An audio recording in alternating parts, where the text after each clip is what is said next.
nuestros días hay personas que cuando piensan en Dios y la salvación, creen que pertenecer a Dios es como tomar una medicina amarga para sanarse. Para ellas la idea de servir a Dios es dolorosa. La idea de ser un creyente es algo negativo, algo que hay que soportar. Y cuando no pueden o no quieren complacer a Dios, se disculpan diciendo que todo lo que ha hecho Dios es ilegal, inmoral o engorda.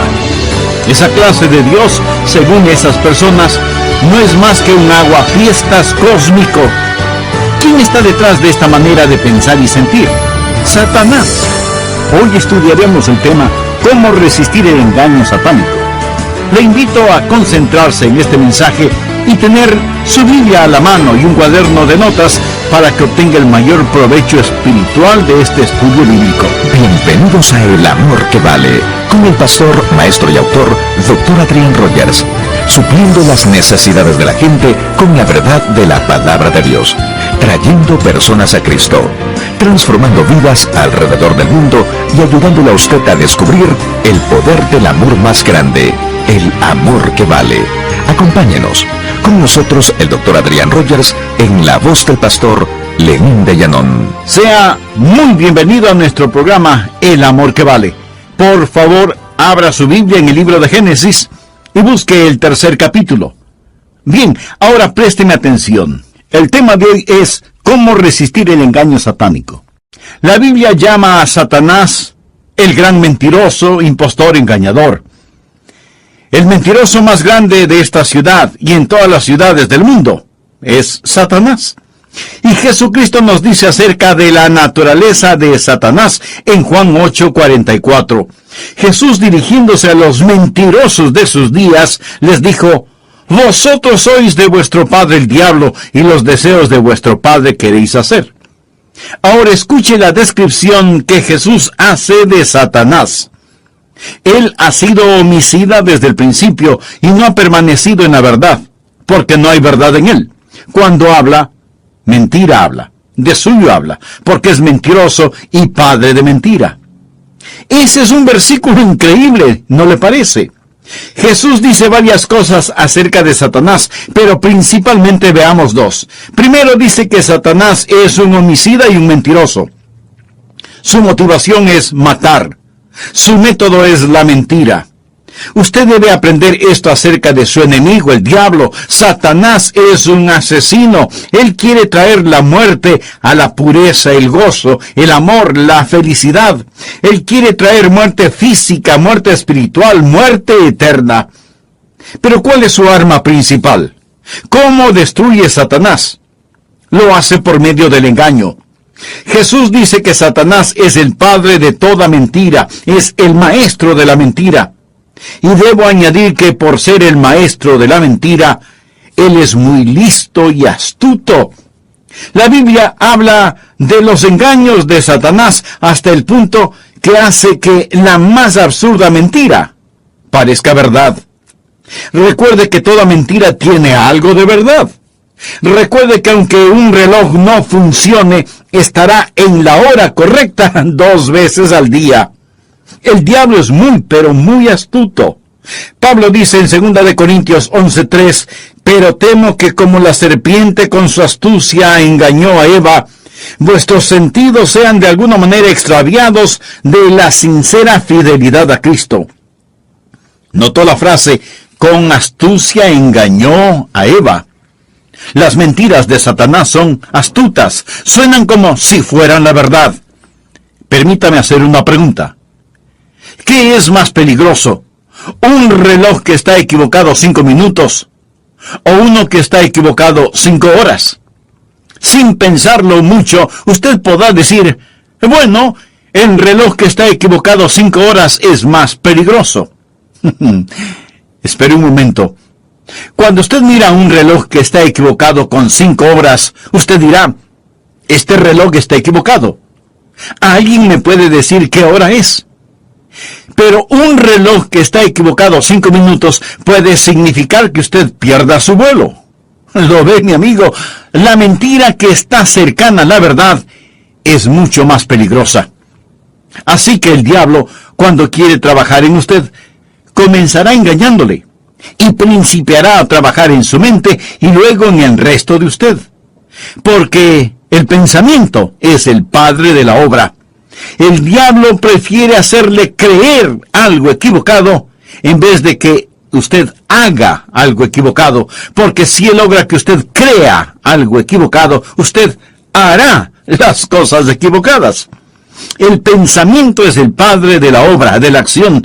Usted siembra un pensamiento y cosechará una acción. Siembra una acción y cosechará un hábito. Siembra un hábito y cosechará un carácter.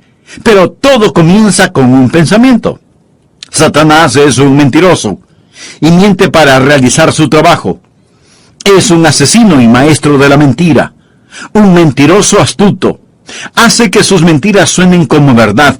Y él le miente porque quiere cambiar en usted su proceso mental para poder engañarle y destruirle.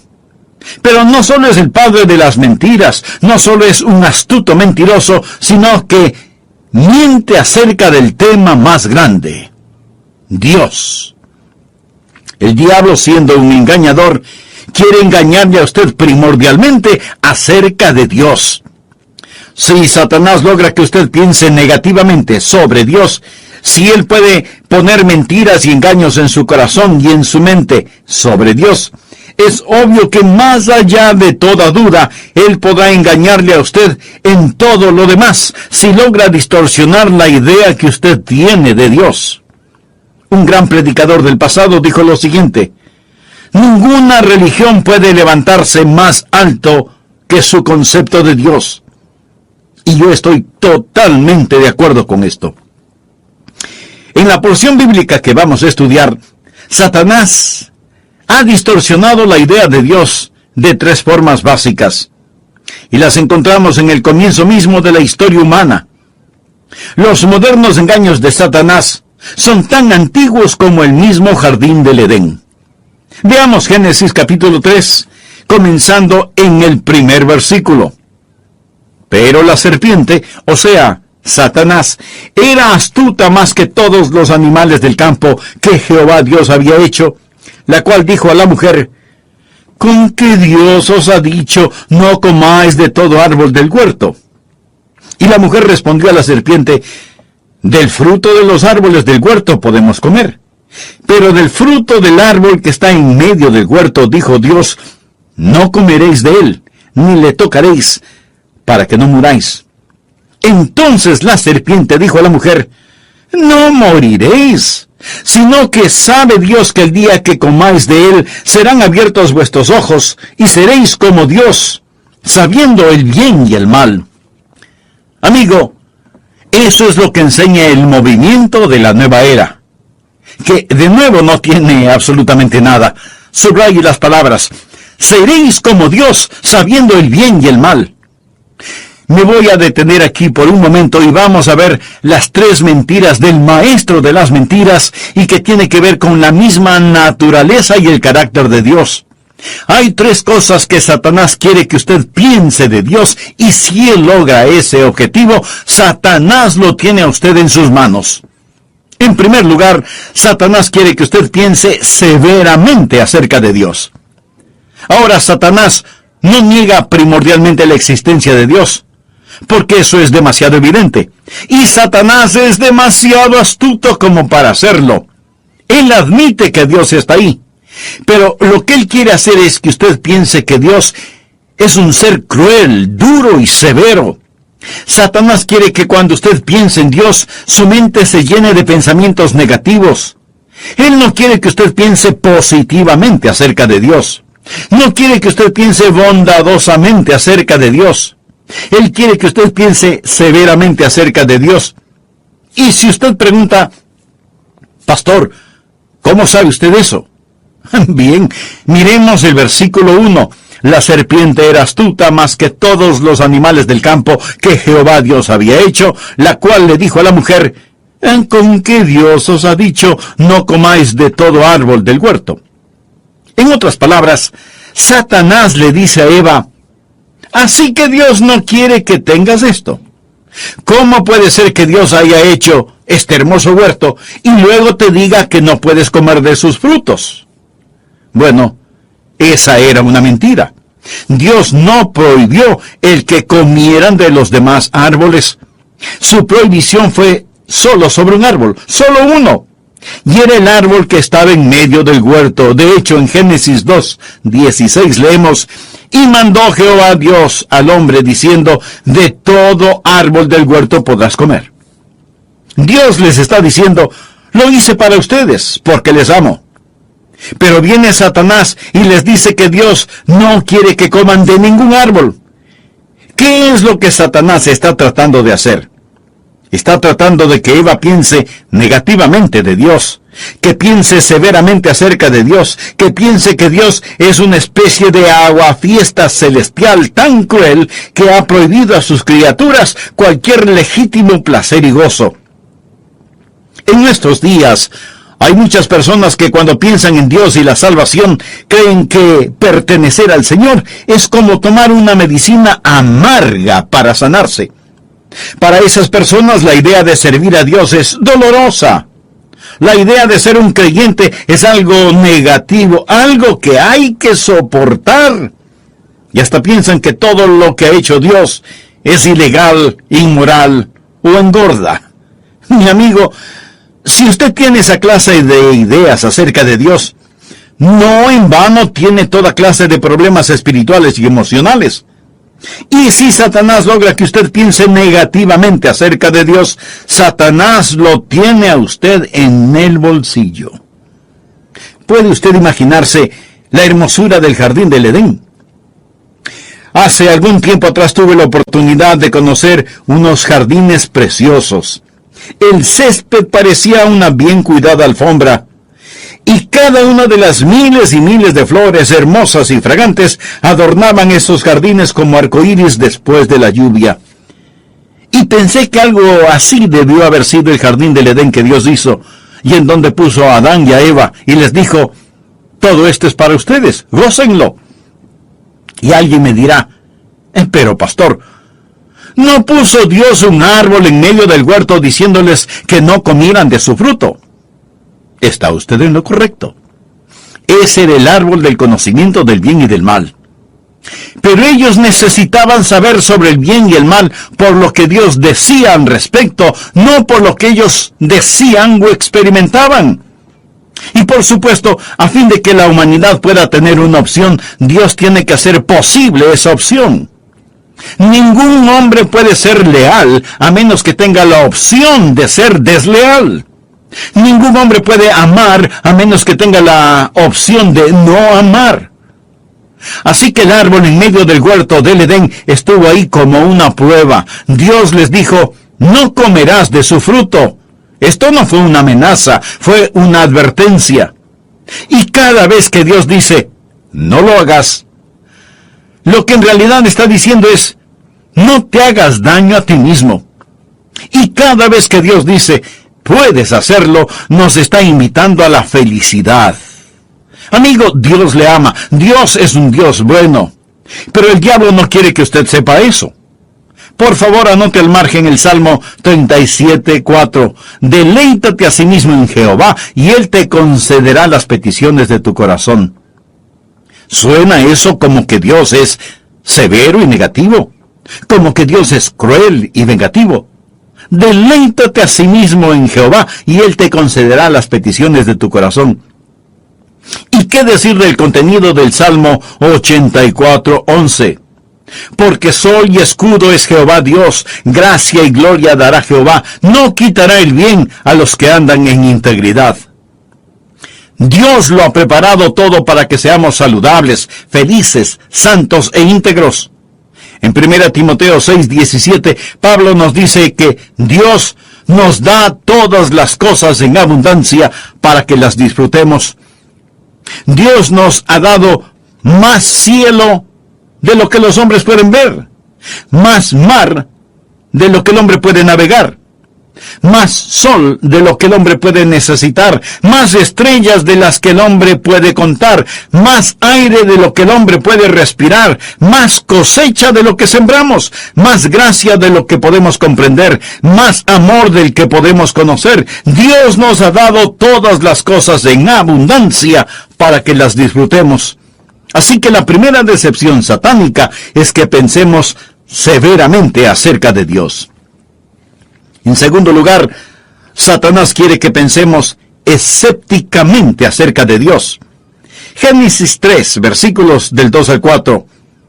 Y la mujer respondió a la serpiente: del fruto de los árboles del huerto podemos comer, pero del fruto del árbol que está en medio del huerto, dijo Dios, no comeréis de él, ni lo tocaréis, para que no muráis. Entonces la serpiente le dijo a la mujer: no moriréis. ¿Qué es lo que está haciendo Satanás? Poniendo la semilla del escepticismo en el corazón y la mente de Eva. Primero, él le hace pensar a ella que Dios es cruel, que retiene las cosas, que es un Dios negativo, porque puso todas las cosas en el huerto para luego prohibirles que las toquen siquiera. Y ahora está diciendo: Eva, tú no puedes confiar en este Dios. Si no es un buen Dios, no puedes confiar en su palabra. Amigo, de paso diré que cualquiera que pone dudas en la autoridad, la exactitud y la aceptabilidad de la Biblia está haciendo el trabajo de Satanás. Y no me importa dónde ha estudiado o los títulos que pueda tener. Es el trabajo de Satanás el hacer que la gente piense con escepticismo acerca de la palabra de Dios. Dios habló, y lo que dijo fue absolutamente y totalmente confiable y autoritativo. El hombre moderno tiene toda clase de sustitutos para la palabra de Dios. Permítame darle a conocer algunos de esos sustitutos. Relativismo. Eso es que la verdad está siempre cambiando. Ellos dicen: bueno, vivimos en una época nueva y moderna, así que lo que era verdad ayer ya no lo es hoy. Amigo, déjeme decirle algo muy enfáticamente. La verdad es siempre la verdad. Y si es algo novedoso, no es verdad. Y el relativismo que se enseña hoy a los estudiantes tiene sus raíces en la filosofía hegeliana. Subjetivismo es la actitud de quien dice: bueno, yo siento que es verdad. Amigo, su sentir no es Dios. ¿Ha escuchado la frase: lo que es verdad para usted puede no ser verdad para mí? La verdad es siempre la verdad, no importa para quién sea. Pero eso es el subjetivismo, tener una verdad personal, de acuerdo a la conveniencia de las circunstancias. El empiricismo. Esto simplemente significa que decimos lo que es verdad por lo que podemos medir, probar y actuar de acuerdo a una obvia evidencia empírica. Los científicos, por lo general, se inclinan ante esta forma de verdad. El existencialismo. Este es un gran concepto, favorito entre los teólogos liberales. A ellos no les gusta citar la Biblia, la palabra de Dios. Eso les ofende. Dicen que se vuelve palabra de Dios cuando la leen y tienen una relación con ella. Y el existencialismo les es presentado a los jóvenes estudiantes en colegios y universidades. El existencialismo sostiene que la verdad es lo que uno experimenta. Racionalismo. Usted toma la palabra de Dios y la hace pasar por el nivel del juzgamiento de su mente y de su lógica y cambia la frase "así dice el Señor" por la frase "así dice la mente del hombre". El racionalismo dice que el conocimiento humano procede de principios a priori independientes de la experiencia y en la cual Dios nada tiene que ver. Pero uno de los sustitutos más comunes de la palabra de Dios en medio de los hombres es el pragmatismo. Ya ni siquiera preguntamos, ¿es la verdad? Ahora preguntamos, ¿funciona? ¿Da resultado? El aire que respiramos en estos días Está lleno de estas filosofías, todas ellas provenientes del padre de las mentiras, quien dijo, así que Dios ha dicho, para de inmediato añadir, no moriréis. Esto deja al hombre moderno sin ninguna verdad normativa, porque el diablo quiere que usted piense con escepticismo en relación con Dios. En nuestra patria nosotros solíamos vivir bajo la autoridad de la palabra de Dios y ser gobernados por una constitución nacida de la palabra de Dios. En contraste, en nuestros días vamos haciendo leyes sobre la marcha. Estamos como los marineros descritos en la obra La República de Platón, quienes por no tener una brújula se guiaban por el farol amarrado en la proa del barco. Así estamos en nuestros países hoy. Satanás, el padre de la mentira, nos ha separado de la normativa divina de la verdad. Ahora muchos se atreven a preguntar, ¿qué de malo quieren robar? Porque la palabra de Dios dice que no hay que robar. ¿Qué de malo tiene el cometer adulterio? Porque la palabra de Dios dice que no hay que adulterar. ¿Por qué la sodomía es un pecado?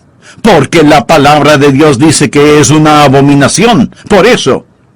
Y no por lo que usted o yo pensemos al respecto. Verán, cuando nos alejamos de la normativa establecida de lo que es bueno y lo malo, lo que hacemos es alejarnos de la idea de cualquier juzgamiento. La ley sin el castigo es solo un consejo. Y Dios no estaba dando un consejo cuando les dijo a Adán y a Eva, al referirse al árbol en el huerto del Edén, no comeréis de él, ni le tocaréis para que no muráis. El evangelio de Satanás dice que Dios no castiga el pecado. Pero el asunto es que Dios no solo es un buen Dios, sino que además es un Dios santo. Y es ese Dios santo el que quiere salvarle a usted, mi querido amigo, y quiere salvarle porque le ama.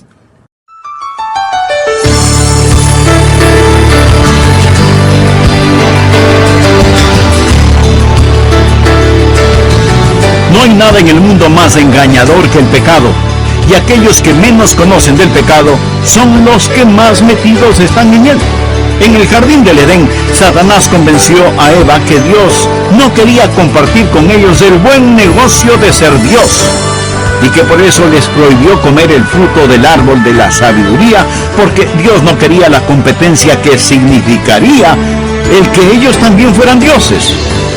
Este es el comienzo del movimiento Nueva Era, que como religión es el misticismo oriental que ha llegado al occidente. Es el antiguo hinduismo que enseña que todo es Dios y Dios es todo, y que nosotros mismos seremos dioses. Hoy terminaremos el estudio del tema ¿Cómo resistir el engaño satánico? Le invito a preparar su mente y su corazón para que saque el mayor provecho espiritual de este mensaje. Bienvenidos a El Amor que Vale, con el pastor, maestro y autor, Dr. Adrian Rogers, supliendo las necesidades de la gente con la verdad de la palabra de Dios, trayendo personas a Cristo, transformando vidas alrededor del mundo y ayudándole a usted a descubrir el poder del amor más grande, el amor que vale. Quédese con nosotros y escuche al Dr. Adrian Rogers en la voz del pastor Lenín de Llanón. Me es muy grato el saludarle y darle una sincera bienvenida a nuestro programa El Amor que Vale. Permítame hacer un brevísimo resumen de lo que compartí con usted en la primera parte de este mensaje, ¿Cómo resistir el engaño satánico? Por favor, abra su Biblia en el capítulo 3 de Génesis y leamos los 5 primeros versículos. Pero la serpiente, o sea, Satanás, era astuta más que todos los animales del campo que Jehová Dios había hecho, la cual dijo a la mujer, ¿con qué Dios os ha dicho, no comáis de todo árbol del huerto? Y la mujer respondió a la serpiente, del fruto de los árboles del huerto podemos comer, pero del fruto del árbol que está en medio del huerto, dijo Dios, no comeréis de él, ni le tocaréis, para que no muráis. Entonces la serpiente dijo a la mujer, no moriréis, sino que sabe Dios que el día que comáis de él serán abiertos vuestros ojos y seréis como Dios, sabiendo el bien y el mal. Recuerde que Satanás ha distorsionado la idea de Dios en 3 formas básicas y lo ha hecho desde el comienzo mismo de la historia humana. Podemos decir que los modernos engaños de Satanás son tan antiguos como el jardín del Edén. ¿Cuáles son las formas básicas en que Satanás ha distorsionado la idea de Dios? Primero, Satanás quiere que usted piense severamente acerca de Dios. Satanás quiere que usted piense que Dios es un Dios cruel, duro y severo. Quiere que cuando usted piense en Dios lo haga en forma negativa. Quiere que usted esté convencido que Dios es un aguafiestas cósmico. Satanás quiere que usted piense severamente acerca de Dios. Segundo, Satanás quiere que pensemos escépticamente acerca de Dios. Satanás le dijo a la mujer, no moriréis. Con esa frase, el diablo puso la semilla del escepticismo, de la duda en el corazón y la mente de Eva. Que dude de la palabra de Dios. De paso diré que cualquiera que pone dudas sobre la autoridad, la exactitud y la aceptabilidad de la palabra de Dios está haciendo el trabajo de Satanás. Y no me importa en dónde haya estudiado o los títulos que pueda tener. Es el trabajo de Satanás el hacer que la gente piense con escepticismo acerca de la palabra de Dios. El hombre moderno tiene toda clase de sustitutos para la palabra de Dios. Y todos esos sustitutos tienen el sello del padre de las mentiras. Veamos algunos de esos sustitutos. El relativismo sostiene que la verdad siempre está cambiando, que lo que fue verdad ayer ya no lo es hoy. Déjeme decir algo enfáticamente. La verdad es siempre la verdad. El subjetivismo es el tener una verdad personal de acuerdo a la conveniencia o a las circunstancias. El empiricismo es verdad solo lo que podemos medir, probar y actuar de acuerdo a una obvia evidencia. El existencialismo. Este es un gran concepto, favorito entre los teólogos liberales, y sostiene que la verdad es solo lo que uno experimenta. El racionalismo. Usted juzga la palabra de Dios de acuerdo a su mente y a su lógica, y cambia la frase, así dice el Señor, por la moderna frase, así dice la mente del hombre. El racionalismo dice que el conocimiento humano procede de principios a priori independientes de la experiencia y en la cual Dios nada tiene que ver. Y el pragmatismo. Entre los seres humanos, este es uno de los sustitutos más comunes. Ya ni siquiera preguntamos, ¿es la verdad? Ahora preguntamos, ¿funciona? ¿Da resultado? El aire que respiramos en estos días está lleno de estas filosofías, todas ellas provenientes del padre de las mentiras. Amigo, cuando nos alejamos de la norma establecida de lo que es bueno y lo malo, lo que hacemos es alejarnos de la idea de cualquier juzgamiento. La ley sin el castigo es solo un consejo. Y Dios no estaba dando un consejo cuando les dijo a Adán y a Eva, al referirse al árbol en el jardín del Edén, no comeréis de él, ni le tocaréis para que no muráis. Pero Satanás vino y dijo, no moriréis. El Evangelio de Satanás dice que Dios no castiga el pecado.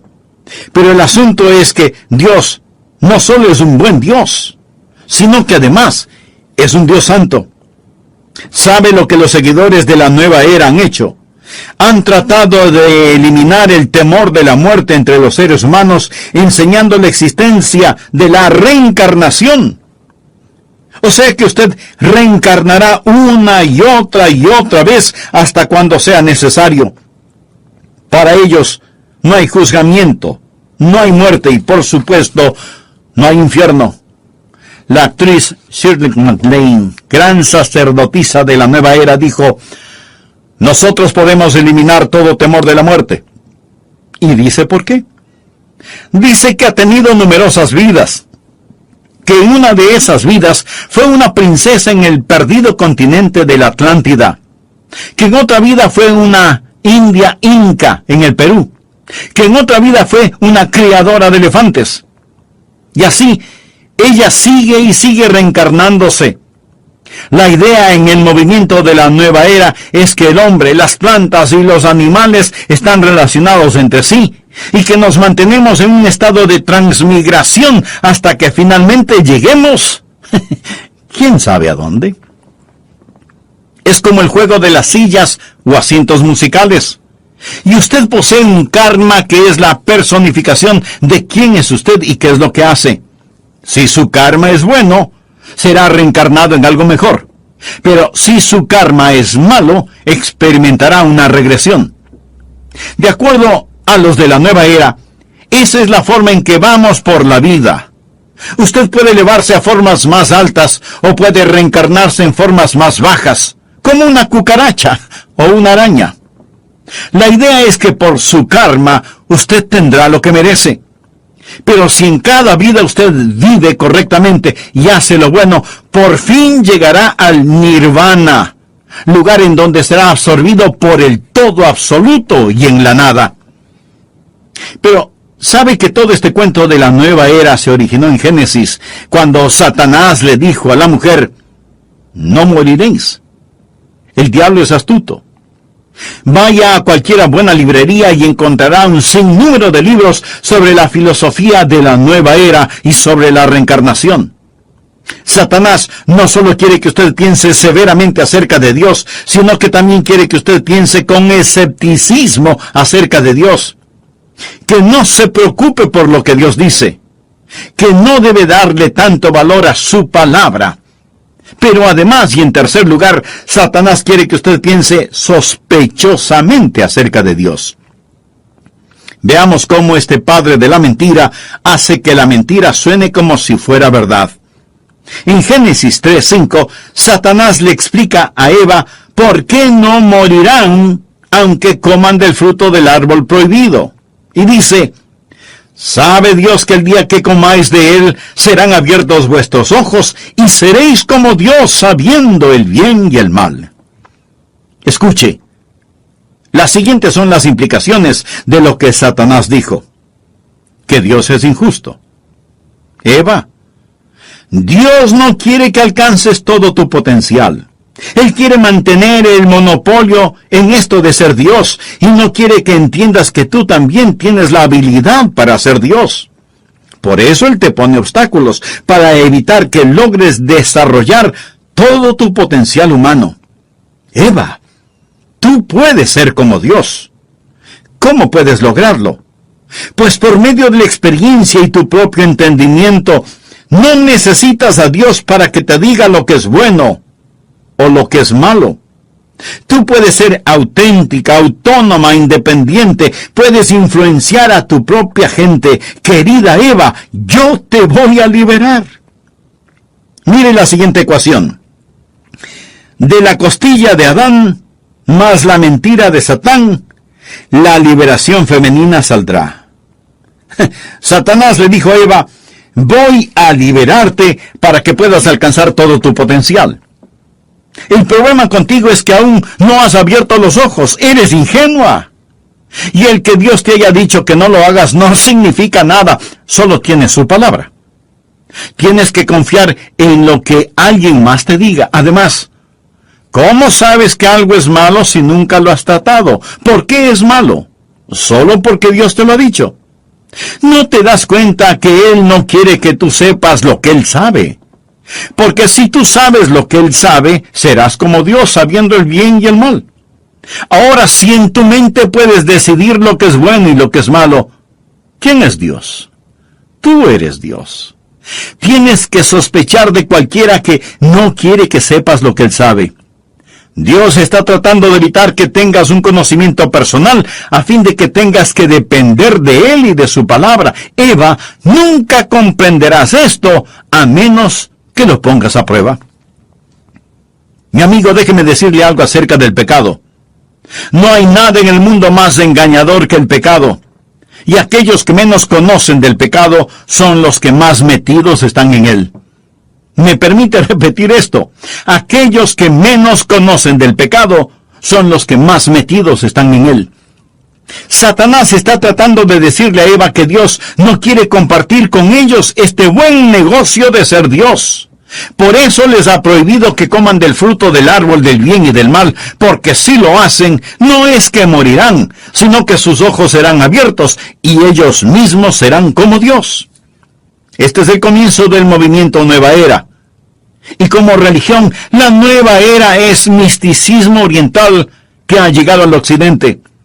Es el antiguo hinduismo que enseña que todo es Dios y Dios es todo y que nosotros mismos seremos dioses. Es la raíz del panteísmo. Pan, que significa todo, y teos, que significa Dios. Dios está en todo, y todo es Dios, y no hay un Dios personal como Jehová, Elohim, el Dios de la Biblia. Para los de la nueva era, Dios es una fuerza impersonal, es una energía. Usted es Dios, yo soy Dios, la naturaleza es Dios, todo es Dios. Eso es panteísmo. Y eso es lo que Satanás le está diciendo a Eva, seréis como Dios. Esta mentira es tan sutil porque la Biblia en verdad dice que debemos ser como Dios, no que somos Dios. Por ejemplo, como creyentes, nosotros decimos que Dios es amor, ¿verdad? ¿Sabe lo que un hindú dirá? El amor es Dios. Y eso no es correcto. Dios es sabiduría, y no que la sabiduría es Dios. ¿Sabe por qué aquellos que defienden los derechos de los animales lo hacen? Porque están influenciados por el hinduismo y sus vacas sagradas. Para ellos no hay ninguna diferencia básica entre el hombre y los animales. Han elevado el nivel de los animales y han devaluado el nivel del hombre. Se llaman a sí mismos humanistas, cuando en realidad son animalistas. Para ellos todo es Dios, plantas, rocas, animales, el cielo, y aún el polvo es Dios. Por lo tanto, si Dios es polvo y el polvo es Dios, y usted es Dios, usted es también polvo. Comprenda lo que esta manera de pensar significa. Y tenemos toda una nueva generación que ha sido atrapada en esta mentira. Tal vez usted diga, pastor, nadie puede creer eso. Mi amigo, le diré que Satanás ha engañado a todo el mundo, haciendo que pensemos severamente, escépticamente y sospechosamente acerca de Dios. Y una vez que ha hecho eso, entonces pone sus propias mentiras. La religión del hombre no se levantará más alto que el concepto que se tenga de Dios. Las mentiras de Satanás son peligrosísimas porque suenan como si fueran la verdad. ¿Ha puesto Dios algún potencial en usted? Por supuesto que sí. En 1 Corintios 2:9 leemos, antes bien, como está escrito, cosas que ojo no vio, ni oído oyó, ni han subido en corazón del hombre, son las que Dios ha preparado para los que le aman. Y en Apocalipsis capítulo 22, los primeros 5 versículos dicen, después me mostró un río limpio de agua de vida, resplandeciente como cristal, que salía del trono de Dios y del Cordero. En medio de la calle de la ciudad, y a uno y a otro lado del río, estaba el árbol de la vida, que produce 12 frutos, dando cada mes su fruto, y las hojas del árbol eran para la sanidad de las naciones. Y no habrá más maldición, y el trono de Dios y del Cordero estará en ella, y sus siervos le servirán, y verán su rostro, y su nombre estará en sus frentes. No habrá allí más noche, y no tienen necesidad de luz de lámpara, ni de luz del sol, porque Dios el Señor los iluminará, y reinarán por los siglos de los siglos. Oh, si usted comprendiera los planes que Dios tiene para usted. Pero se lo diré, es que sea uno con Él, que sea como Él, y no que usted sea un pequeño diosecito de hojalata. Amigo, ¿por qué aceptar los sustitutos que presenta Satanás cuando usted tiene la verdad de Dios? Deseo que cada padre y madre, cada niño y niña, cada jovencito que me escucha, grabe lo siguiente en su corazón y mente. No deje que el padre de las mentiras lo engañe. ¿Me está escuchando? Satanás quiere engañarle para poder destruirle, para poder condenarle. Jesús dijo que el diablo es un mentiroso y un asesino. Oro porque Dios le ayude a entender esto. Y no piense severamente acerca de Dios. Él es un Dios de amor, de bondad y de gracia. No piense con escepticismo acerca de Dios. Hay un Dios y las leyes de Dios están vigentes. El alma que pecare, esa morirá.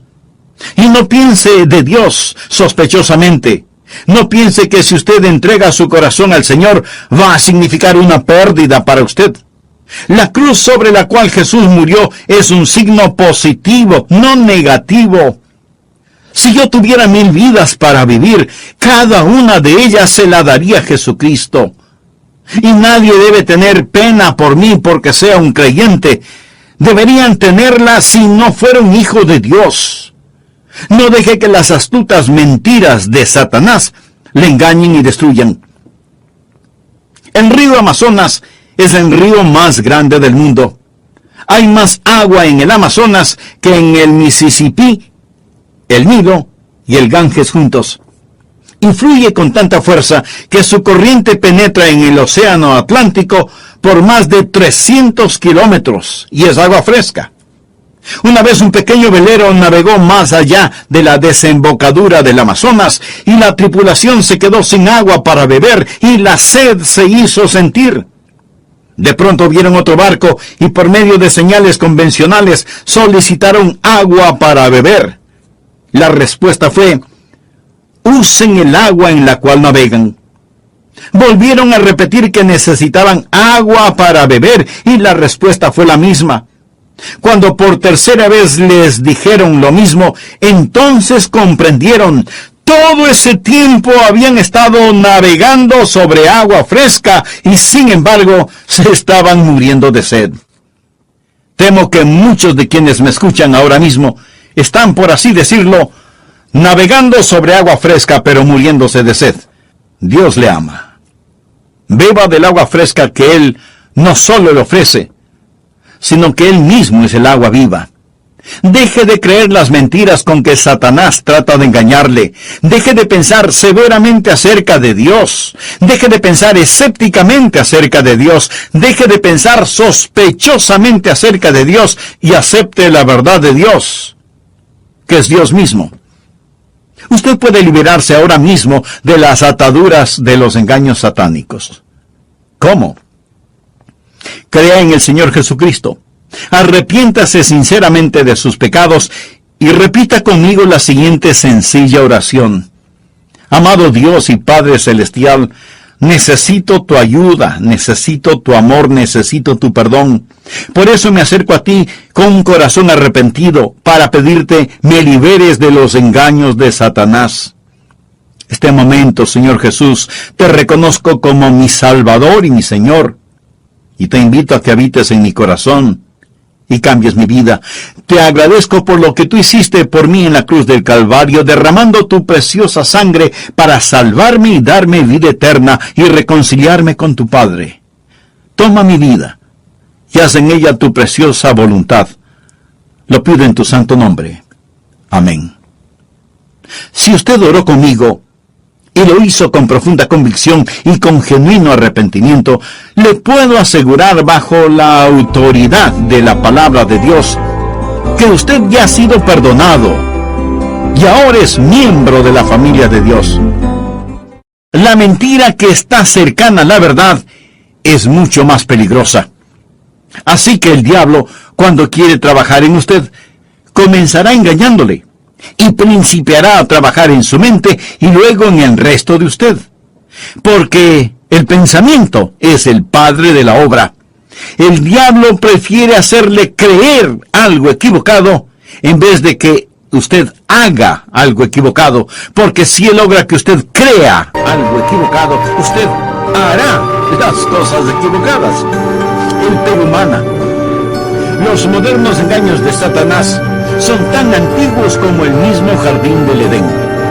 Veamos Génesis capítulo 3, comenzando en el primer versículo. Pero la serpiente, o sea, Satanás, era astuta más que todos los animales del campo que Jehová Dios había hecho, la cual dijo a la mujer: ¿con qué Dios os ha dicho, no comáis de todo árbol del huerto? Y la mujer respondió a la serpiente: del fruto de los árboles del huerto podemos comer, pero del fruto del árbol que está en medio del huerto, dijo Dios, no comeréis de él, ni le tocaréis, para que no muráis. Entonces la serpiente dijo a la mujer: no moriréis, sino que sabe Dios que el día que comáis de él serán abiertos vuestros ojos, y seréis como Dios, sabiendo el bien y el mal. Amigo, eso es lo que enseña el movimiento de la nueva era, que de nuevo no tiene absolutamente nada. Subraye las palabras: seréis como Dios, sabiendo el bien y el mal. Me voy a detener aquí por un momento y vamos a ver las 3 mentiras del maestro de las mentiras, y que tiene que ver con la misma naturaleza y el carácter de Dios. Hay 3 cosas que Satanás quiere que usted piense de Dios, y si él logra ese objetivo, Satanás lo tiene a usted en sus manos. En primer lugar, Satanás quiere que usted piense severamente acerca de Dios. Ahora, Satanás no niega primordialmente la existencia de Dios, porque eso es demasiado evidente. Y Satanás es demasiado astuto como para hacerlo. Él admite que Dios está ahí. Pero lo que él quiere hacer es que usted piense que Dios es un ser cruel, duro y severo. Satanás quiere que cuando usted piense en Dios, su mente se llene de pensamientos negativos. Él no quiere que usted piense positivamente acerca de Dios. No quiere que usted piense bondadosamente acerca de Dios. Él quiere que usted piense severamente acerca de Dios. Y si usted pregunta: pastor, ¿cómo sabe usted eso? Bien, miremos el versículo 1. La serpiente era astuta más que todos los animales del campo que Jehová Dios había hecho, la cual le dijo a la mujer: ¿con qué Dios os ha dicho, no comáis de todo árbol del huerto? En otras palabras, Satanás le dice a Eva: así que Dios no quiere que tengas esto. ¿Cómo puede ser que Dios haya hecho este hermoso huerto y luego te diga que no puedes comer de sus frutos? Bueno, esa era una mentira. Dios no prohibió el que comieran de los demás árboles. Su prohibición fue solo sobre un árbol, solo uno. Y era el árbol que estaba en medio del huerto. De hecho, en Génesis 2:16 leemos: y mandó Jehová Dios al hombre diciendo: de todo árbol del huerto podrás comer. Dios les está diciendo: lo hice para ustedes, porque les amo. Pero viene Satanás y les dice que Dios no quiere que coman de ningún árbol. ¿Qué es lo que Satanás está tratando de hacer? Está tratando de que Eva piense negativamente de Dios, que piense severamente acerca de Dios, que piense que Dios es una especie de aguafiestas celestial tan cruel que ha prohibido a sus criaturas cualquier legítimo placer y gozo. En nuestros días, hay muchas personas que cuando piensan en Dios y la salvación, creen que pertenecer al Señor es como tomar una medicina amarga para sanarse. Para esas personas, la idea de servir a Dios es dolorosa. La idea de ser un creyente es algo negativo, algo que hay que soportar. Y hasta piensan que todo lo que ha hecho Dios es ilegal, inmoral o engorda. Y cada vez que Dios dice: puedes hacerlo, nos está invitando a la felicidad. Amigo, Dios le ama. Dios es un Dios bueno. Pero el diablo no quiere que usted sepa eso. Por favor, anote al margen el Salmo 37:4. Deleítate a sí mismo en Jehová, y Él te concederá las peticiones de tu corazón. Suena eso como que Dios es severo y negativo, como que Dios es cruel y vengativo. Deleítate a sí mismo en Jehová, y Él te concederá las peticiones de tu corazón. ¿Y qué decir del contenido del Salmo 84:11? Porque sol y escudo es Jehová Dios, gracia y gloria dará Jehová, no quitará el bien a los que andan en integridad. Dios lo ha preparado todo para que seamos saludables, felices, santos e íntegros. En 1 Timoteo 6:17, Pablo nos dice que Dios nos da todas las cosas en abundancia para que las disfrutemos. Dios nos ha dado más cielo de lo que los hombres pueden ver, más mar de lo que el hombre puede navegar, más sol de lo que el hombre puede necesitar, más estrellas de las que el hombre puede contar, más aire de lo que...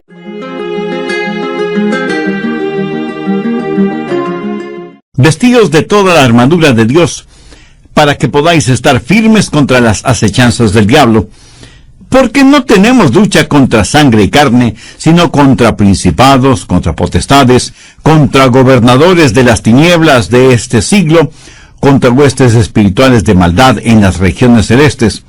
Por tanto, tomad toda la armadura de Dios para que podáis resistir en el día malo, y habiendo acabado todo, estar firmes. Estad pues firmes, ceñidos vuestros lomos con la verdad, y vestidos con la coraza de justicia, y calzados los pies con el apresto del evangelio de la paz. Sobre todo, tomad el escudo de la fe, con que podáis apagar todos los dardos de fuego del maligno, y tomad el yelmo de la salvación y la espada del Espíritu, que es la palabra de Dios, orando en todo tiempo con toda oración y súplica en el Espíritu, y velando en ello con toda perseverancia y súplica por todos los santos, y por mí, a fin de que al abrir mi boca me sea dada palabra para dar a conocer con denuedo el misterio del Evangelio. Nehemías no ha sido el único que tuvo una batalla en sus manos. Si usted vive firmemente por Dios, usted también tendrá una batalla en sus manos. Y si es creyente y no la tiene, eso no dice nada bueno de su cristianismo, porque como la Biblia lo dice, el siervo no es mayor que su señor. Y en una batalla, aquel que se encuentra más cerca de su capitán está más propenso a ser también el blanco del enemigo. Si usted no está cerca del Señor, si su vida es fácil y cómoda, no se atreva a decir que sabe lo que es el enfrentarse con el enemigo. Como hijos de Dios, cuando estamos en guerra, y francamente siempre estamos en guerra, es una guerra entre la luz y las tinieblas, la vida y la muerte, el cielo y el infierno, e inevitablemente cada genuino cristiano estará en esa batalla. De este pasaje de Efesios quiero que notemos varios puntos importantes. Primero, nuestro adversario. De acuerdo a los versos 11 y 12, ¿qué es lo que sabemos de nuestro adversario, el diablo? Sabemos que es muy sutil. Por eso el apóstol dice que debemos estar firmes contra las acechanzas del diablo. En la historia de Nehemías, los enemigos les dijeron que caerían sobre ellos sorpresivamente, inesperadamente. Así actúa Satanás. Y mi amigo, ni su imaginación, ni su ingenio, ni su intelecto puede competir con la sagacidad y las sutilezas del diablo. Pero no solo que es sutil, sino que aunque usted no lo crea, también es espiritual. ¿Ha pensado alguna vez que el diablo sea espiritual? Será un gran día para todos los seres humanos cuando aprendamos que no todo lo espiritual es bueno o correcto. Vean lo que dice 1 de Juan 4:1. Amados, no creáis a todo espíritu, sino probad los espíritus si son de Dios, porque muchos falsos profetas han salido por el mundo. Satanás no solo es sutil y espiritual, sino que también es muy fuerte. El verso 12 de Efesios 6 dice, porque no tenemos lucha contra sangre y carne, sino contra principados, contra potestades, contra los gobernadores de las tinieblas en este siglo. Satanás es fuerte y poderoso, y no es bueno que subestimemos lo que él puede hacer. Mucha gente se ríe del diablo. Creen que solo es un personaje sobre el cual se dicen muchos chistes. Otros piensan que el diablo es una superstición medieval. Un hombrecito vestido de rojo, con un par de cuernos y un tridente en la mano para ensartar a los incautos. Nada más lejos de la verdad. Satanás es poderoso y malévolo, y tiene gran autoridad, y él engaña a todo el mundo, aún a los hijos de Dios. Pero no solo que es sutil, espiritual y fuerte, sino que también es siniestro. ¿Contra qué luchamos? Contra huestes espirituales de maldad en las regiones celestes. Esa es la clase de enemigo que enfrentamos, y será trágico si lo subestimamos. Pero la verdadera guerra de Satanás no es en contra de usted, mi amigo, mi amiga, sino en contra de Dios. Las personas malévolas siempre han sabido que si no pueden hacer daño directamente a una persona que odian, atacarán a alguien que esa persona ama. Satanás está tratando de atacar a Dios, pero como le es imposible el atacarle directamente, le ataca a usted, porque Dios le ama a usted. Segundo, nuestra armadura. Esta armadura está descrita en los versos del 13 al 17 y quiero referirme a algunas piezas de esta armadura. Por ejemplo, tenemos el cinturón de la verdad.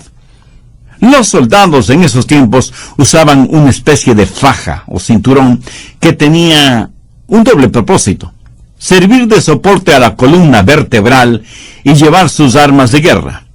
En otras palabras, este cinturón mantenía todas las cosas juntas.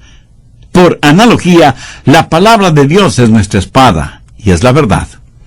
Jesús, al orar al Padre a favor de los discípulos, dijo: santifícalos en tu verdad. Tu palabra es verdad.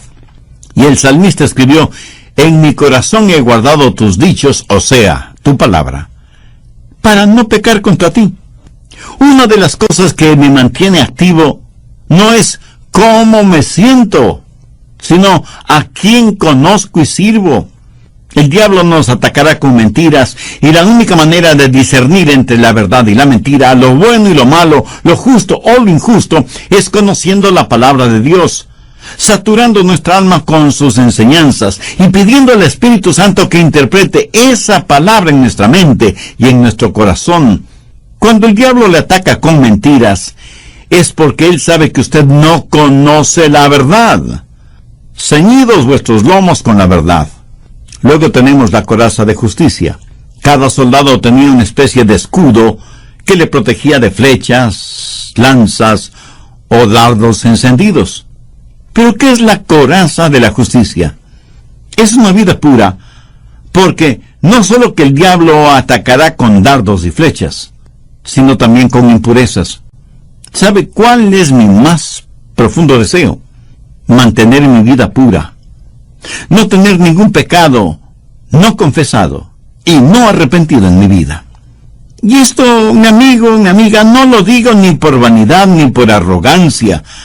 Yo sería un necio de tomo y lomo si estuviera aquí presentando este mensaje, si tuviera pecados no confesados o no arrepentidos en mi vida. Más que necio sería el estar tratando de luchar contra Satanás, teniendo pecados en mi vida. Dice la Biblia: no se ponga el sol sobre vuestro enojo, ni deis lugar al diablo. Verá, si yo no tengo la coraza de justicia, el diablo puede invadirme y hacer toda clase de obras malévolas y malvadas, porque no tuve mi coraza de justicia para defenderme. Debemos ser puros, debemos ser justos, debemos ser santos. Debemos estar en contra del pecado en todas sus manifestaciones. Si usted no trata con severidad al pecado, le aseguro que el pecado le tratará a usted muy severamente. Pablo también dice: calzados los pies con el apresto del Evangelio de la paz. El diablo quiere desanimarle y por lo tanto ha puesto toda clase de barreras, de obstáculos, de dificultades en el camino para que tropecemos y caigamos y nos hagamos daño. ¿Está usted en paz con Dios? ¿Están sus pies cubiertos con la preparación del Evangelio de paz? También se menciona el escudo de la fe. El diablo atacará con la mentira y será necesario tener puesto el cinturón de la verdad. Atacará con impurezas y debemos utilizar la coraza o escudo de justicia.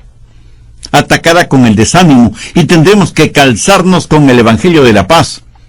Y nos atacará poniendo dudas en nuestra mente, en nuestro corazón, porque Él no quiere que creamos en Dios. Por eso, desde las primeras páginas del Génesis, Él corrompió con dudas la mente de Eva, y desde entonces jamás ha dejado de hacerlo. ¿Cómo vencer esas dudas? Con el escudo de la fe. ¿Y dónde se consigue esa fe? Es Dios quien lo otorga. Usted no puede obligarse a creer. Usted no puede ni comprar ni fabricar la fe. Dios ha dado a cada ser humano una medida de fe. Esa fe le permitirá a usted quitar de su vida el pecado. Espera en Dios y en el Señor Jesucristo, quien es el autor y consumador de la fe. Y debemos ponernos el yelmo o casco de la salvación, lo cual significa la constante libertad que Dios nos da. Cuando usted está así protegido, Satanás nada podrá contra ese impenetrable yelmo. ¿Confía usted en el Señor Jesús? Tiene absoluta seguridad de su salvación. La última pieza mencionada en la armadura de Dios es la espada del Espíritu, que es la palabra de Dios. Esa es nuestra armadura. Bien, con toda esta información como trasfondo, quiero hablar ahora de nuestro ataque. Verá, nosotros no debemos estar a la defensiva, sino a la ofensiva. No debemos ser vencidos por lo malo, sino más bien vencer el mal con el bien. Hay una guerra espiritual y nosotros debemos participar en ella. ¿Cuál debe ser nuestra estrategia ofensiva? Veamos Efesios 6:18. Orando en todo tiempo con toda oración y súplica en el Espíritu, y velando en ello con toda perseverancia y súplica por todos los santos. Ahora escuche bien lo que voy a decir. La oración no es estar listo para pelear. La oración es en donde está la batalla. La oración es la forma de luchar contra el enemigo. Una vez que usted se pone la armadura de Dios y ha visto a su adversario, está listo para la ofensiva. Y el ejército del Señor Jesucristo marcha en las rodillas. Y la razón por qué algunos creyentes no están ganando es porque ni siquiera se presentan para la batalla. Ni siquiera saben dónde está la batalla.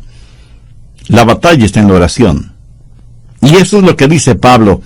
Después de ponernos la armadura de Dios, nos dice cómo luchar. Permítame ilustrar este punto. Vamos a Éxodo, capítulo 17.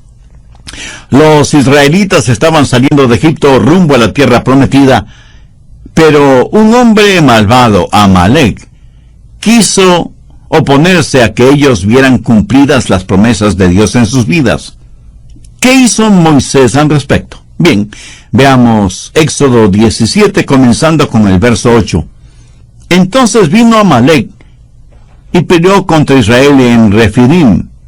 Y dijo Moisés a Josué: escógenos varones y sal a pelear contra Amalek.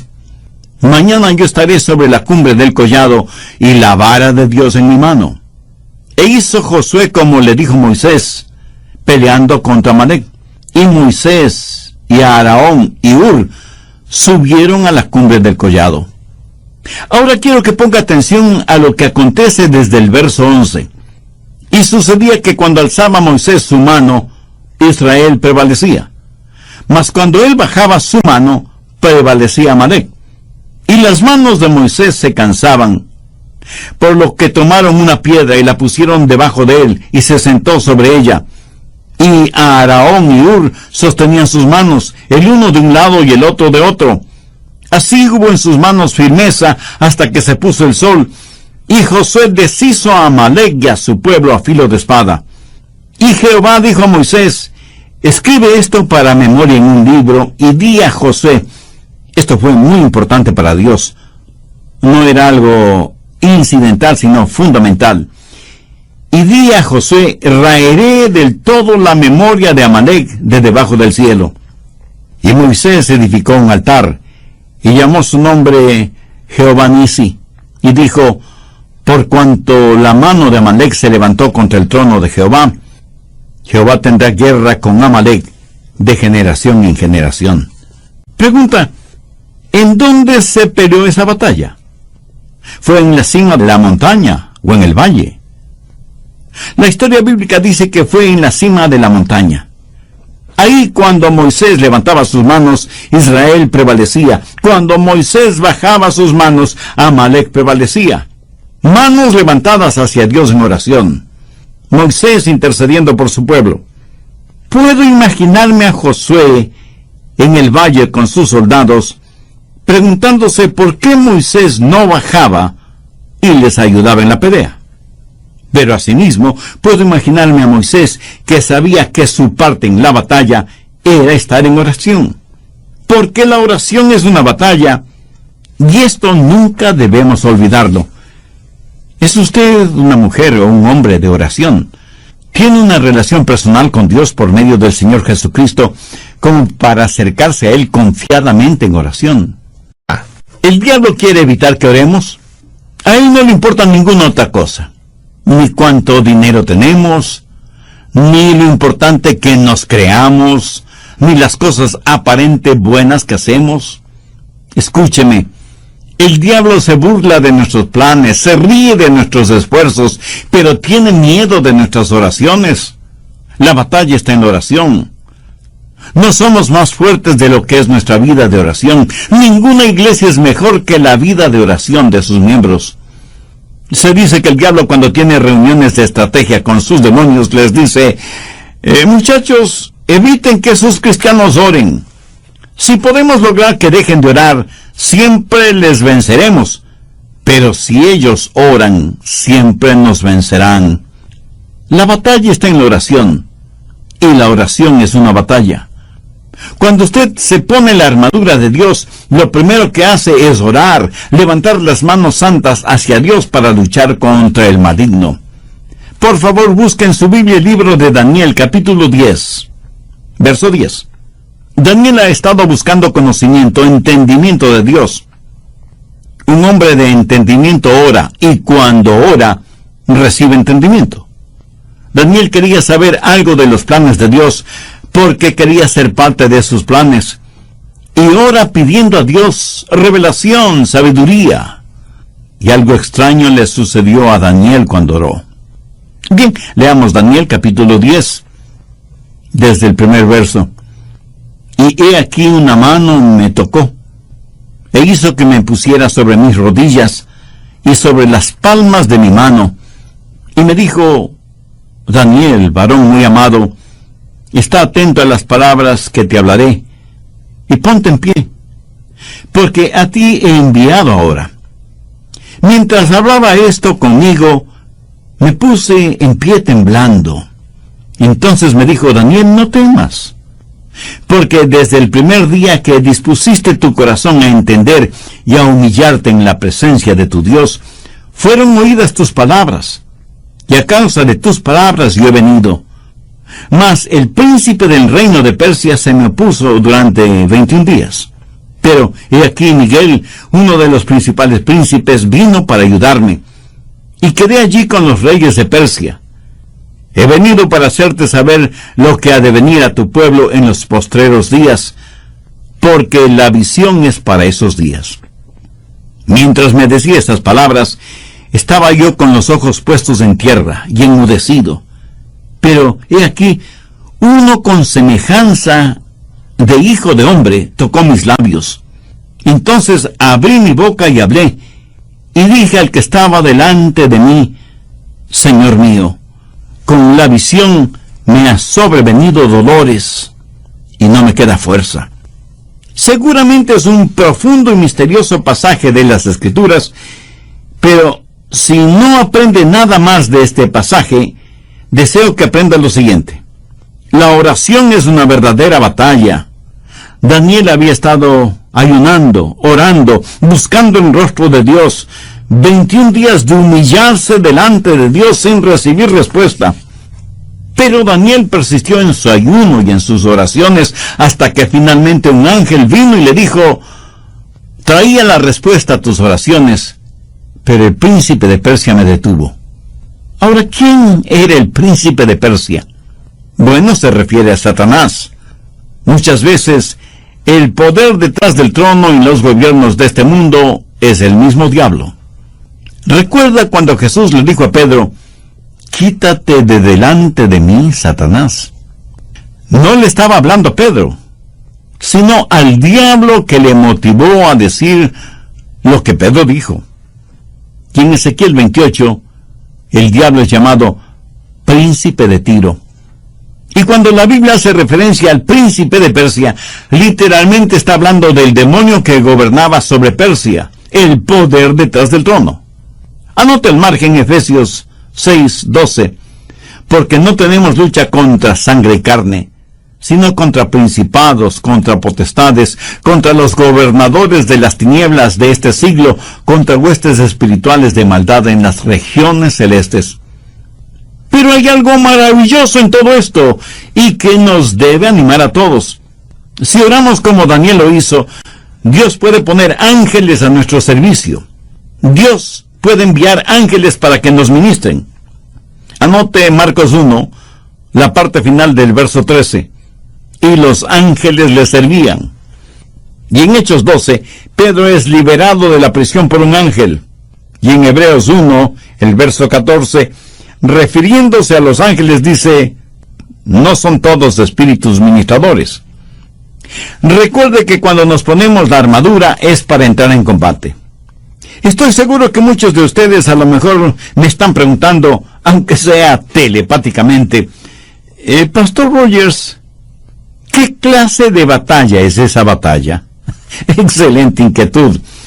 Para contestarle, tenga la bondad de buscar Efesios capítulo 6, versículo 18. Orando en todo tiempo con toda oración y súplica en el Espíritu. Y de inmediato surge otra pregunta. ¿Qué es orar en el Espíritu? Eso, apreciado amigo, es orar escuchando.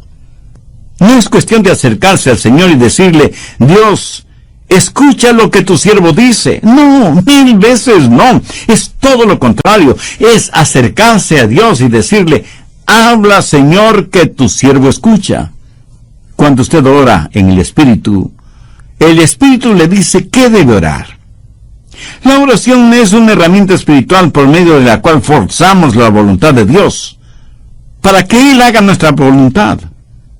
Orar es descubrir la voluntad de Dios y activarla en nuestra vida. La más dulce y significativa definición de la oración que conozco es la siguiente. Orar es cuando el Espíritu Santo encuentra un deseo en el corazón del Padre, implanta ese deseo en nuestro propio corazón y lo reenvía al cielo en el poder de la cruz. Esa, mi amigo, es una oración eficaz y poderosa. ¿Ha aprendido usted a escuchar a Dios? En el capítulo 8 de Romanos se habla de nuestra relación con Dios, que es una relación padre-hijo.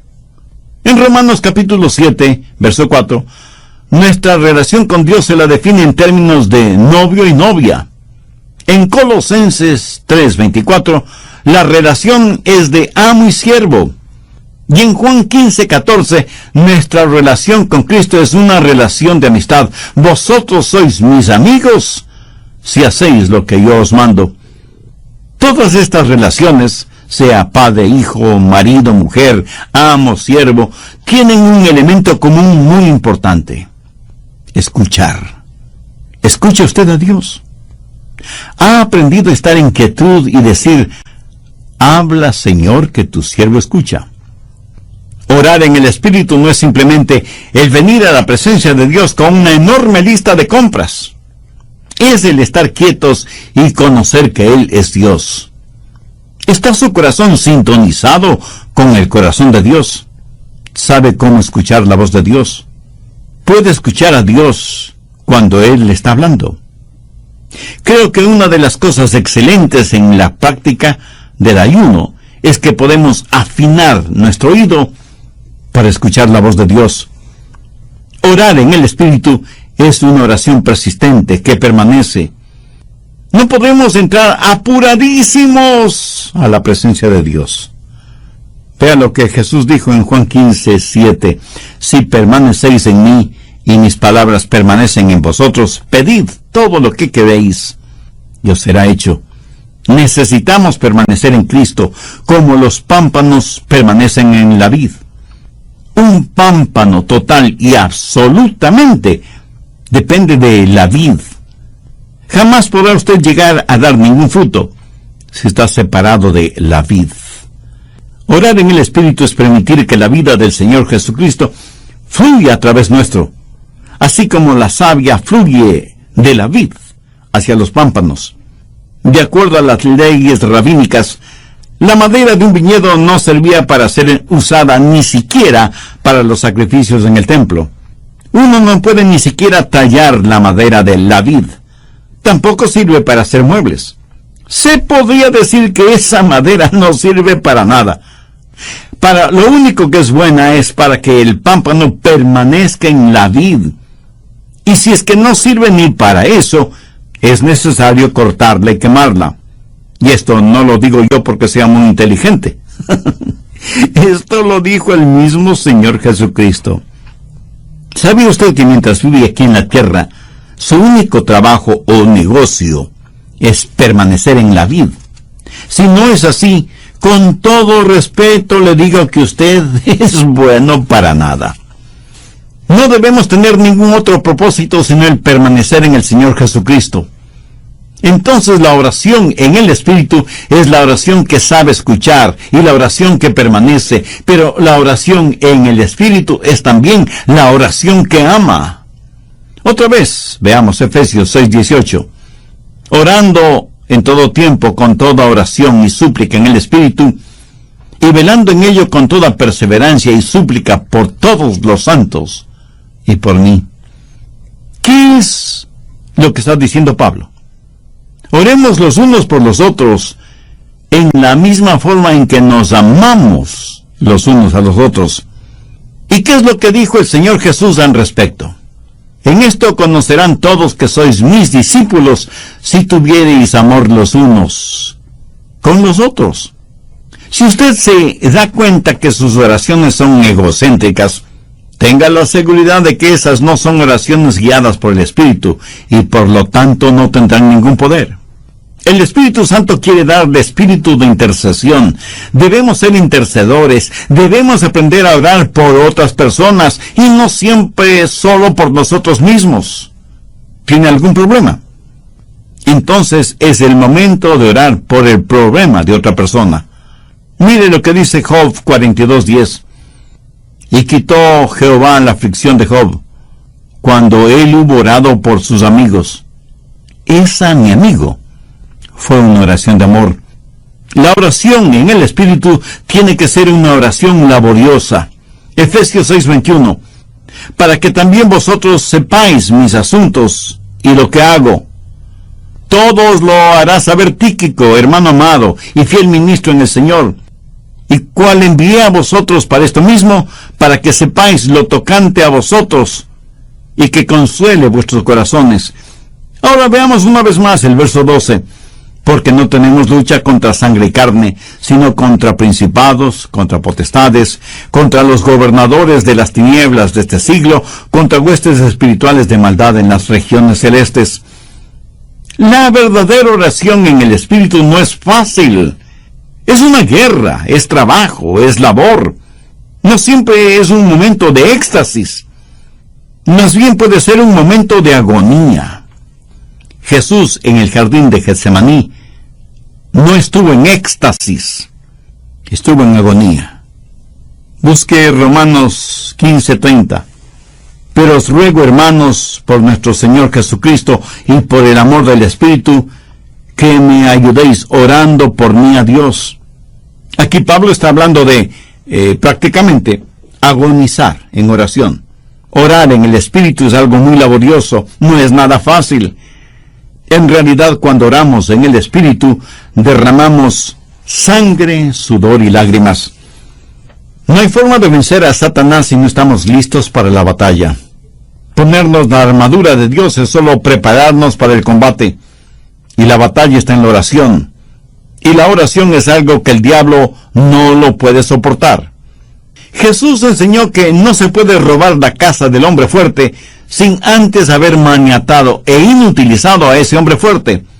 Y la única manera que nosotros tenemos de inutilizar al diablo es por medio de la oración persistente, que no se conforma con un no por respuesta. ¿Sabe usted lo que es testificar y el ganar almas? Eso no es la batalla. Eso es sencillamente salir a recoger los resultados de la batalla. La batalla se la gana en nuestras rodillas antes de ir a la batalla. ¿Sabe lo que es la predicación del Evangelio, de las buenas nuevas de salvación? Eso no es la batalla, son los resultados. La batalla se la gana o se la pierde aún antes de empezar. Es la oración. La oración en el nombre de Jesús es el ponerse la armadura de Dios y pararse firme frente a las acechanzas del diablo. ¿No le parece que este es un buen momento para agradecerle a Dios por su palabra? Yo le agradezco a Dios por el honor y privilegio de haberle entregado a usted este mensaje de la palabra de Dios, que es un mensaje que me lo he predicado a mí mismo, porque debo confesar que no soy siempre fuerte y firme en mi vida de oración. Y este momento en mi corazón oro porque Dios, por medio de su Espíritu Santo, nos enseña a orar, nos haga verdaderos guerreros de oración, para que podamos interceder los unos por los otros, que aprendamos a agonizar los unos por los otros. Debemos orar a Dios para que siempre nos conceda la victoria, primero sobre nuestras propias debilidades, y luego nos conceda para nuestras necesidades. Permítame hacerle una pregunta muy personal. ¿Cómo está su vida de oración? Aunque en realidad lo que debo preguntarle primero es, ¿tiene usted una vida de oración? ¿Tiene una relación personal con Dios por medio del Señor Jesucristo? Y a lo mejor usted me pregunte, pastor, ¿qué tiene que ver lo uno con lo otro? Pues todo. Si usted no ora, puede ser por algunas razones. Aunque es religioso, cree que la oración es solamente para los momentos de apuro, y se justifica usted mismo diciendo que no hay que estar molestando a Dios para todo. Si no ora, revela que es un ingrato porque no agradece a Dios por todas las bendiciones y la protección que le otorga todos los días de su vida. Otra razón para que usted no ore es que se cree muy autosuficiente, que usted todo lo puede y lo sabe, y que en realidad no necesita a Dios, a menos que sea en casos de emergencia. Mi amigo, si usted no tiene a Cristo en su corazón, ese es un caso de emergencia para su alma. Y si usted no tiene esa relación vital con Jesús, de ninguna manera va a orar al Dios que no conoce. Usted puede recibir al Señor Jesucristo en su corazón ahora mismo, sin la intimidad de su ser. Ora la siguiente sencilla oración. Señor Jesús, mi vida de oración hasta ahora ha sido prácticamente inexistente, porque no he tenido una relación espiritual e íntima contigo. Sé que soy pecador y que merezco tu juicio, pero vengo a pedirte misericordia, no por ningún mérito propio, sino por el sacrificio que tú hiciste por mí en la cruz del Calvario. Lo cual significa la constante libertad que Dios nos da. Cuando usted está así protegido, Satanás nada podrá contra ese impenetrable yelmo. La oración no es estar listo para pelear. La oración es en donde está la batalla. La oración es la forma de luchar contra el enemigo. Una vez que usted se pone la armadura de Dios y ha visto a su adversario, está listo para la ofensiva. Y el ejército del Señor Jesucristo marcha en las rodillas. Y la razón por qué algunos creyentes no están ganando es porque ni siquiera se presentan para la batalla. Ni siquiera saben dónde está la batalla. La batalla está en la oración. Y eso es lo que dice Pablo. Después de ponernos la armadura de Dios, nos dice cómo luchar. Permítame ilustrar este punto. Vamos a Éxodo, capítulo 17. Los israelitas estaban saliendo de Egipto rumbo a la tierra prometida, pero un hombre malvado, Amalek, quiso oponerse a que ellos vieran cumplidas las promesas de Dios en sus vidas. ¿Qué hizo Moisés al respecto? Bien, veamos Éxodo 17, comenzando con el verso 8. Entonces vino Amalek y peleó contra Israel en Refidim. Y dijo Moisés a Josué, escógenos varones y sal a pelear contra Amalek. Mañana yo estaré sobre la cumbre del collado y la vara de Dios en mi mano. E hizo Josué como le dijo Moisés, peleando contra Amalek. Y Moisés y Aarón y Hur subieron a la cumbre del collado. Ahora quiero que ponga atención a lo que acontece desde el verso 11. Y sucedía que cuando alzaba Moisés su mano, Israel prevalecía. Mas cuando él bajaba su mano, prevalecía Amalec. Y las manos de Moisés se cansaban, por lo que tomaron una piedra y la pusieron debajo de él, y se sentó sobre ella. Y Aarón y Hur sostenían sus manos, el uno de un lado y el otro de otro. Así hubo en sus manos firmeza hasta que se puso el sol. Y Josué deshizo a Amalec y a su pueblo a filo de espada. Y Jehová dijo a Moisés: escribe esto para memoria en un libro, y di a Josué. Esto fue muy importante para Dios. No era algo incidental, sino fundamental. Y di a Josué: raeré del todo la memoria de Amalec de debajo del cielo.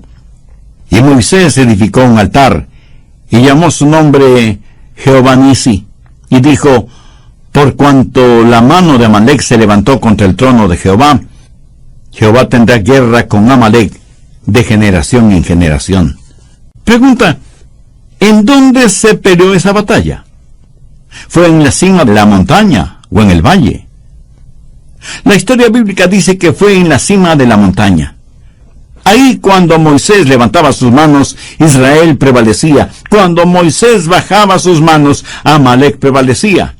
Manos levantadas hacia Dios en oración. Moisés intercediendo por su pueblo. Puedo imaginarme a Josué en el valle con sus soldados, preguntándose por qué Moisés no bajaba y les ayudaba en la pelea. Pero asimismo, puedo imaginarme a Moisés, que sabía que su parte en la batalla era estar en oración. Porque la oración es una batalla, y esto nunca debemos olvidarlo. ¿Es usted una mujer o un hombre de oración? ¿Tiene una relación personal con Dios por medio del Señor Jesucristo, como para acercarse a Él confiadamente en oración? ¿El diablo quiere evitar que oremos? A él no le importa ninguna otra cosa. Ni cuánto dinero tenemos, ni lo importante que nos creamos, ni las cosas aparente buenas que hacemos. Escúcheme, el diablo se burla de nuestros planes, se ríe de nuestros esfuerzos, pero tiene miedo de nuestras oraciones. La batalla está en la oración. No somos más fuertes de lo que es nuestra vida de oración. Ninguna iglesia es mejor que la vida de oración de sus miembros. Se dice que el diablo, cuando tiene reuniones de estrategia con sus demonios, les dice: muchachos, eviten que sus cristianos oren. Si podemos lograr que dejen de orar, siempre les venceremos. Pero si ellos oran, siempre nos vencerán. La batalla está en la oración, y la oración es una batalla. Cuando usted se pone la armadura de Dios, lo primero que hace es orar, levantar las manos santas hacia Dios para luchar contra el maligno. Por favor, busque en su Biblia el libro de Daniel, capítulo 10, verso 10. Daniel ha estado buscando conocimiento, entendimiento de Dios. Un hombre de entendimiento ora, y cuando ora, recibe entendimiento. Daniel quería saber algo de los planes de Dios, porque quería ser parte de sus planes. Y ora pidiendo a Dios revelación, sabiduría. Y algo extraño le sucedió a Daniel cuando oró. Bien, leamos Daniel capítulo 10, desde el primer verso. Y he aquí una mano me tocó, e hizo que me pusiera sobre mis rodillas y sobre las palmas de mi mano. Y me dijo: Daniel, varón muy amado, está atento a las palabras que te hablaré, y ponte en pie, porque a ti he enviado ahora. Mientras hablaba esto conmigo, me puse en pie temblando. Entonces me dijo: Daniel, no temas, porque desde el primer día que dispusiste tu corazón a entender y a humillarte en la presencia de tu Dios, fueron oídas tus palabras, y a causa de tus palabras yo he venido. Mas el príncipe del reino de Persia se me opuso durante 21 días. Pero he aquí Miguel, uno de los principales príncipes, vino para ayudarme, y quedé allí con los reyes de Persia. He venido para hacerte saber lo que ha de venir a tu pueblo en los postreros días, porque la visión es para esos días. Mientras me decía estas palabras, estaba yo con los ojos puestos en tierra y enmudecido.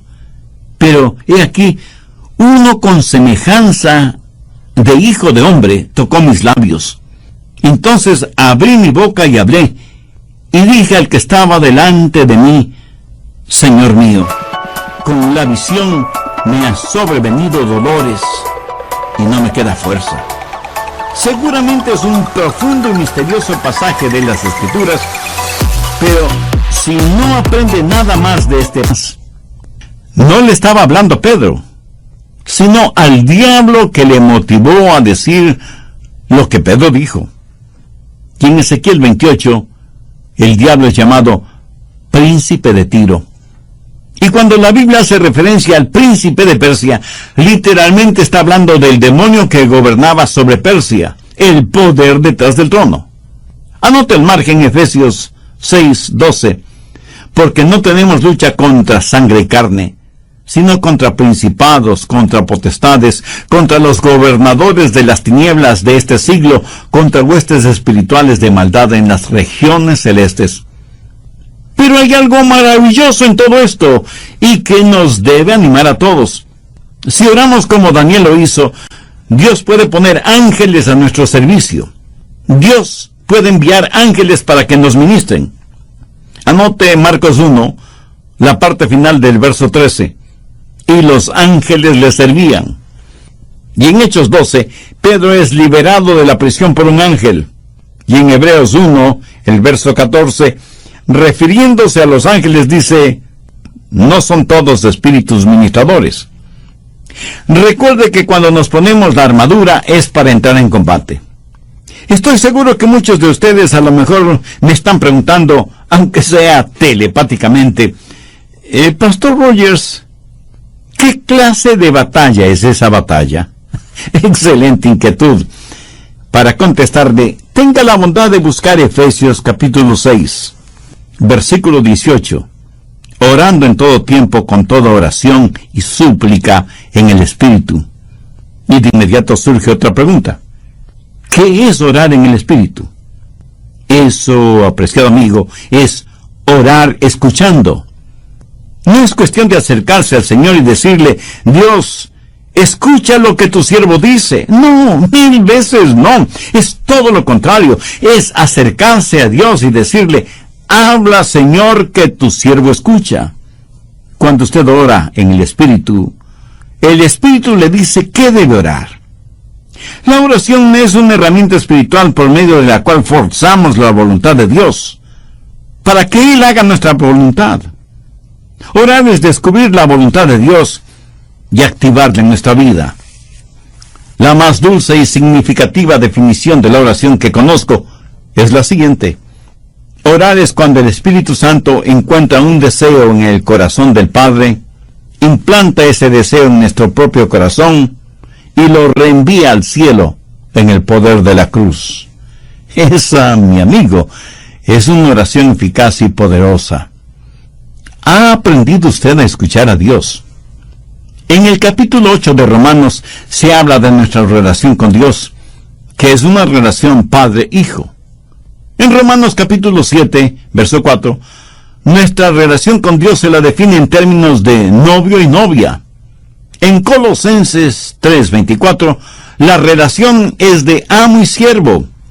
Y en Juan 15:14, nuestra relación con Cristo es una relación de amistad. Vosotros sois mis amigos si hacéis lo que yo os mando. Todas estas relaciones, sea padre, hijo, marido, mujer, amo, siervo, tienen un elemento común muy importante. Escucha.